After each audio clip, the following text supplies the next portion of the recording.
Hello guys, I'm Weber, a coding fella just like you all.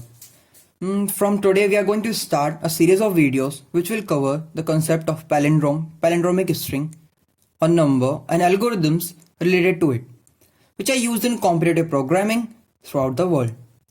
So the very first thing is, what is a palindrome? So basically in English, the word palindrome was published by Henry Peachman in his book, and it is derived from the Greek word palindrome, in which palin means again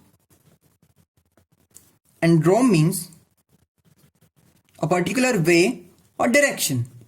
So palindromes are the strings or numbers which reads the same from left to right or from right to left. For example, 535, which is a numeric palindrome. You can see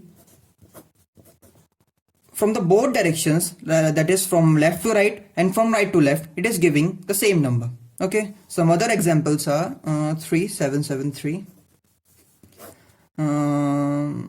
As bigger example, we can take A, B, C, D, E, D, C, B, A. Now the thing is, what kind of questions are asked?